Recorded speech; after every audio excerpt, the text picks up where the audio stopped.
영상 에세이 25편 게으른 천재여 안녕. 코칭의 책무 이행에 대하여 알아본다.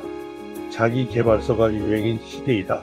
어쩌다 보니 내가 편행 잠자는 사자를 깨워라 잠은 모험도 내 뜻과는 상관없이 자기계발서로 분류되기도 한다.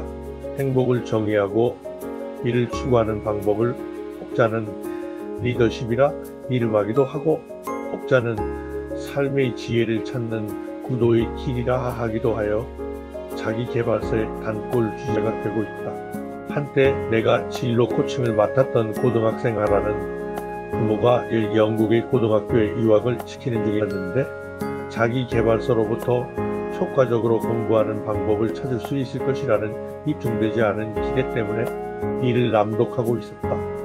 읽은 자기계발서가 이미 100권이 넘었을 것이라고 열적은 웃음을 흘리면서도 영국에서 공부한다. 이런저런 일에 막히면 혹 그런 것을 뚫어주는 기발한 방법은 없는가 하여 인터넷에서 신간 자기계발서의 서평을 뒤적이느라고 아까운 공부 시간을 낭비한다 탓하나니 이 종의 자기 기만의 방법으로 자기계발서 읽기를 선택한 이를테면 중증의 계발서 중독인 셈이었다. 행복이 무엇인지 체험해 본 적은 없다면서도 그야 마음 비우기 아닌가요? 혹 내 어른 같은 무감동한 표현을 사지선 다형 문제집 정답 난처럼 거침없이 준비해 놓고 있었다. 그 고딩의 문제야. 그렇다 치고 내일 모레 미술을 바라보는 내가 새삼스럽게 의미하는 행복이란 과연 어디 있는 것일까? 결국은 50보 100보인 것이 눈앞에 현존하는 일상의 행복을 알아채지 못하고 애써 다른 곳에서 정답을 찾고 있기 때문이다.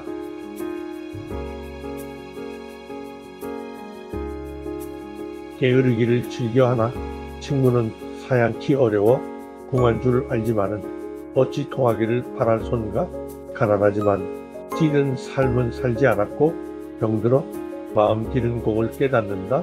작은 밭은 손님 머물게 할 만하고 푸른 하늘은 나르는 기러기를 실증내지 않네. 가을배 돋굴려 가시 놓인 방문길 술 씻고 강동을 지난다. 서예 공부할 때 임서하던 중국송 미원장 미불 선생 초계시 중 마음에 드는 마지막 두 연을 옮긴 것이다. 그럴듯하게 포장한 것만 다를 뿐 행복을 남의 글에서 찾는 것은 매한가지 아닌가 하는 스스로의 반성이 마음속에서 머리를 든다. 게으른 천재여 안녕이라고 제목을 써놓고 코칭과 관련된 이야기를 조금 하려던 것인데 게으름을 설명하려다 사설이 그만 길어졌다. 꼭 게으름과 한가로움이 행복이라고 강변하지는 않겠지만 코칭이 추구하는 잠재력과 창의력은 창조적 긴장과 이완이 반복되는 리드미컬한 나선형 상승곡선 위에서 행복이라는 모습으로 나타난다고 생각한다. 코치는 경청과 질문을 마중물 삼아 고객의 패러다임을 바꾸고 시각을 다각화하여 창의력을 발현케 함으로써 고객 내면세계 비밀한 곳에 감추어져 있던 천재성을 드러내게 만드는 능동적 역할도 하지만 이와 같은 과정을 통하여 어렵사리 발현된 천재성을 제대로 챙겨 결과로 만들어 갖지 못하고 흐지부지 낭비하는 일을 예방하는 파수꾼 역할도 자처한다. 한마디로 고객으로 하여금 책무를 선택하게 도와주는 일인데 언젠가의 칼럼에 인용하였던 예를 다시 들어보겠다. 어느 날의 코칭 장면에서 그날의 코칭 결과로서 고객이 천재성에 좋은 아이디어를 내어 실천에 옮기겠다고 결심하였다고 가상해보자. 그 일을 언제 실천하시겠습니까? 실천을 위하여 누구의 어떤 도움이 필요합니까? 코치인 내가 돕는다면 무엇을 도우면 되겠습니까? 코치인 내가 그 사실 실천이 개시되었다는 어떻게 알 수 있을까요? 등의 질문에 답을 받아두는 것이 그것이다. 필자가 SK 아카데미 교수 시절 강의한 최종현 사장학에서는 이것을 경영자의 역할로 보아 리드, 헬프, 체크 줄여서 LHC라고 표현하고 있다. 구성원을 인파워하여 적극적 두뇌 활용이 가능하도록 창의적 자유공간을 마련해주는 것이 믿고 맡기기 리더십의 기본 출발점이다.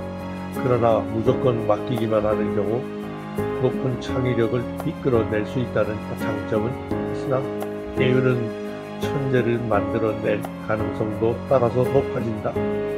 그러므로 효과적인 업무의 유의함과 성취를 위하여는 LHC, 특히 자발적 책무의 선택을 종용하는 일과 이를 확인하는 확인 과정 역시 중요하다는 것을 강조하였던 것으로 코칭 리더십의 책무부여 원칙과도 잘 부합한다 하겠다.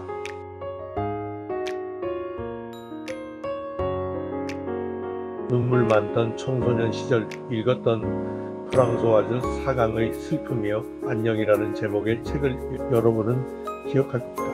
여기에서의 안녕이 이제는 슬픔이여 그만 헤어지자 잘 가라는 뜻의 안녕인 줄 지레 짐작하였었는데 어느 날 불문학 전공의 아내가 이 소리를 듣고 배꼽을 잡는다. 원어 제목으로 듣고 보니 봉줄 트리스테스, 즉 안녕, 슬픔, 오늘도 또 만났네라는 뜻의 만남의 인사 안녕이었다는 겁니다. 게으른 천재여 안녕. 코칭 주제인 이 글 제목으로 빌어온 안녕은 헤어지자는 뜻의 안녕, 아니면 천재의 일상에서 책무이행을 확인하려는 만남의 인사 안녕 중 어떤 뜻의 안녕이었을지 코치 지망생을 포함하여 독자 재련이 한 번씩 챙겨주시기 바란다.